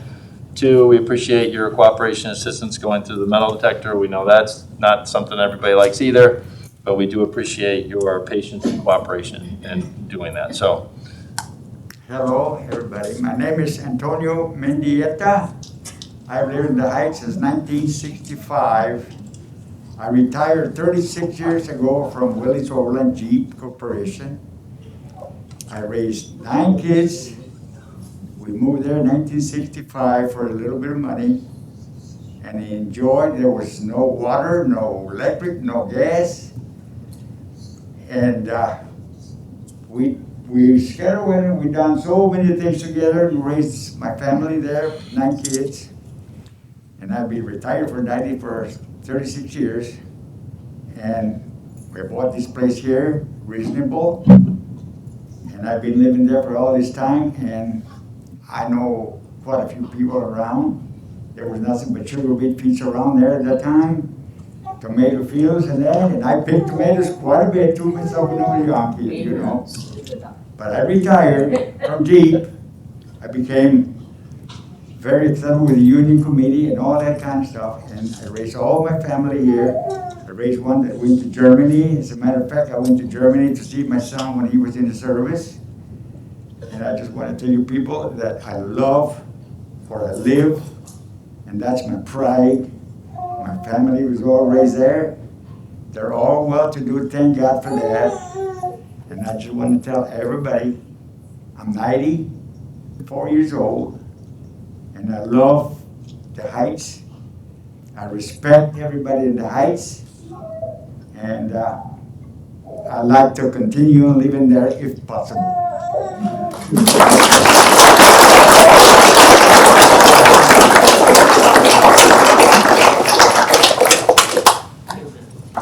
thank you. Okay. My name's Brad Bell, lived in the Heights for about 30 years. I'm just wondering if, say the park proposal, the 45 people or whatever, if you got 43 of them that want to sell out and 2 that don't, then what? And why a park? As we said, we're not part of that process. Well, maybe I'll ask your zoning guy here. How much money do you guys spend on this proposal that you have all these companies come up with for you for a park? I mean, that's public information. We'll be happy to put out. We're not going to I'm not going to put him on the hot seat. We're all elected officials. Well, for you future elected officials, think about something other than a park, because you're being left a park from Doug Pratt. It's going to be the second biggest metro park in Ohio, so I don't think we need another park. Thank you.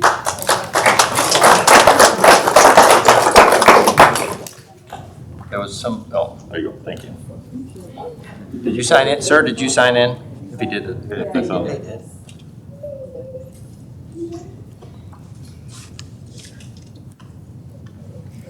Good evening, everybody. My name is Justin Rex. I am an 8-year resident of Perrysburg at 408 West 7th Street. I'm speaking tonight not on behalf of the Heights residents, but I wanted to raise some larger concerns that I think this issue is symptomatic of that are problematic in the overall plan, and so I wanted to voice that this evening. I'm a professor of political science at BGSU, and I'm also a member of the Wood County Continuum of Care. It's a local cooperation of nonprofit, religious, and public servants that deal with affordable housing and homelessness issues in the county. I'm also a member of the Perrysburg Coalition for Inclusion and Social Justice, an organization that deals with a variety of issues related to inclusion and social justice in the area. And I come here not speaking on behalf or for any of those groups. Just wanted to give that context as somebody who's involved in these issues and somewhat knowledgeable, at least maybe a little bit knowledgeable about housing and related issues in the community, because I research and teach and participate in organizations that are involved in these. And so my concern with the plan is that it makes kind of notional concerns towards wanting to increase diversity in Perrysburg, but doesn't actually make any concrete hard steps that need to be taken to actually do that. And as such, the community of Perrysburg will continue to not have any more neighborhoods or vital neighborhoods like the Heights, like Perrysburg Heights, because of the policy decisions that we make at the local level. And so we all seem to like the vitality and the diversity and the community that neighborhood brings, but the local decisions and the plan as laid out will not allow another community like that to be developed in Perrysburg.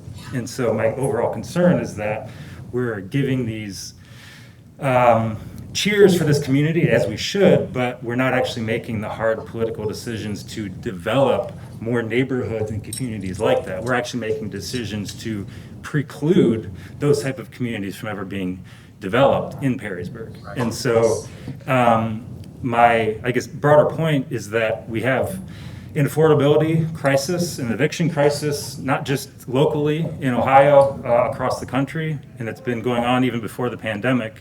And there are lots of federal, state, and local policies that contribute to this, but in particular, ones that you as members of the City Council and the Planning Commission can make decisions on are those related to zoning, right? And what type of housing units or whether there are multi-family units available for mixed use and more affordable housing in the community. And so right now, the plan does mention that there are 7 or 8 acres, that are zoned for multifamily housing that could be turned into that. And there are lots of other unused places that could be zoned to provide more multifamily housing. But those kinds of decisions are the ones that we need to make, and zoning decisions that need to be made to actually encourage that type of housing to be developed so that we can have more inclusivity, more diversity, and more neighborhoods like Perrysburg Heights. And so I'd encourage you all, if we claim to like that neighborhood and what it can provide, and I think we've seen testament here tonight to what that longstanding neighborhood has provided to its residents, but also its relationship to the actual city, that we should actually make decisions that we can make and not just claim that market forces, that we're kind of at the behest of market forces and reactive to those. Lots of residential decisions about where people live are actually government policy decisions that have been made at the federal, state, and local level. And so we can shape the market. You can shape the market by the decisions you make.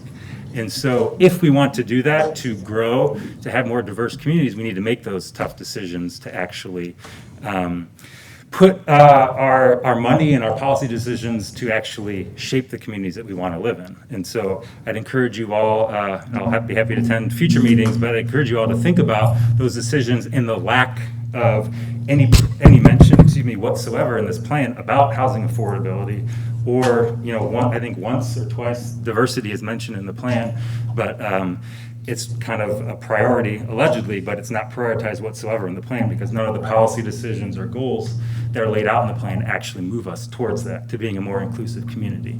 And so I guess in conclusion, we can do better, I think, and hopefully as we try to implement this plan as a community, we can reshape and change some of those priorities to actually make Perrysburg more inclusive.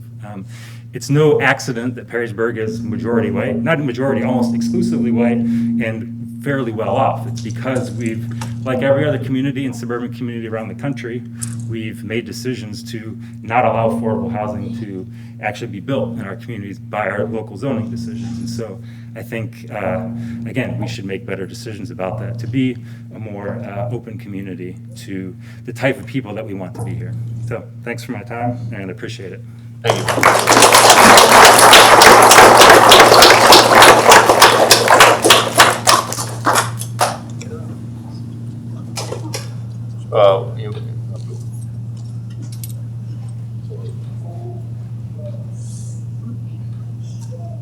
Hi, I'm Joanne Mercer.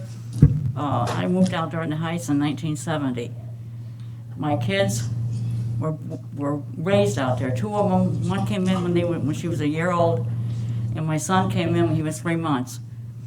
I raised all 4 of my kids out there in the Heights. They all grew up, all the kids that lived in that time out there in the Heights. And my kids are still friends with the kids I grew up with. My daughter still talks to Tanya DeLeo. My one daughter talks to Nanny Oviedo. So it's a small knit family community that the kids are still friends with while they live there. And I'm still a resident of that house. So I just want to say, I love the Perrysburg Heights also. Thank you.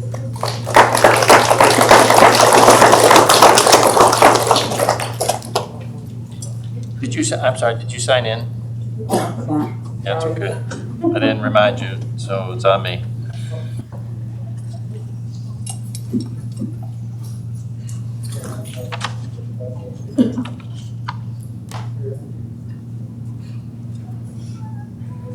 Nothing like a master plan to bring everyone together from the community.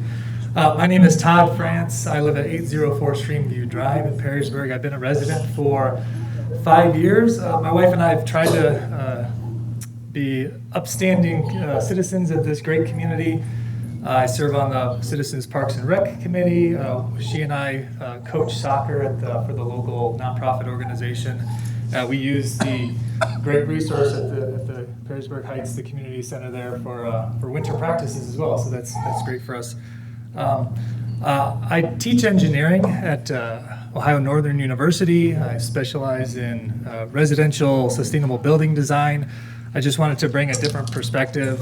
Certainly appreciate all the hard work from the mayor's office, from the city council in putting this master plan together. While certainly we don't all agree on everything in there, there are some good elements in there, such as parks and greenways for connectivity.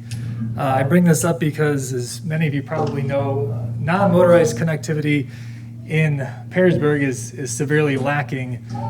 Certainly to get to the Heights, I don't have to travel that far by car, but by bike, it's a little sketchy, dangerous at times. If you live outside the belt, 475 belt, you don't have direct access to a park unless you're walking along Fort Meigs Road to Rotary or Rivercrest Park, and certainly that's highlighted and embedded throughout this master plan. So I would just encourage the council and the mayor's office to think about some more of the explicit, we'll say, sustainable design elements that we're lacking in this master plan, such as east-west roads to take advantage of passive and active solar strategies. Certainly reading about a recommendation of a half an acre per new lot, two lots per acre, is only going to accelerate the growth outward and make it more difficult for folks to get into our great downtown area other than by vehicle. And I would also recommend that we certainly consider the residents that are most impacted by greenways and pathways and such, but also keep in mind that there would be thousands of people using these greenways, so we want to keep them in mind as well.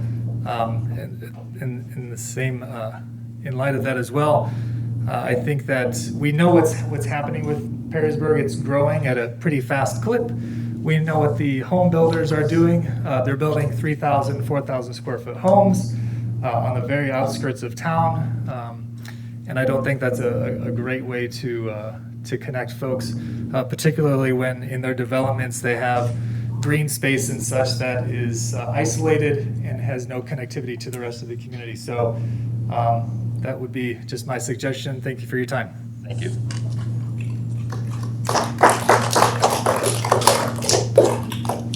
All right. I think we've a lot for council to consider next week. If you want to make sure you get notice of when council takes action related to this, please make sure you can sign in.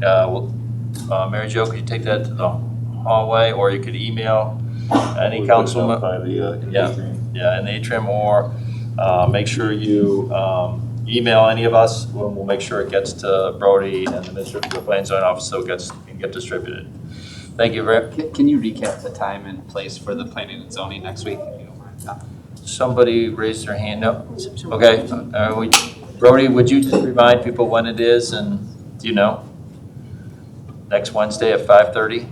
Next Wednesday, the 15th at 5:30 will be in this location. Okay. Nothing else, I need a motion to adjourn. So moved. Second. All in favor? Aye. Thank you. We'll start council at 15 after.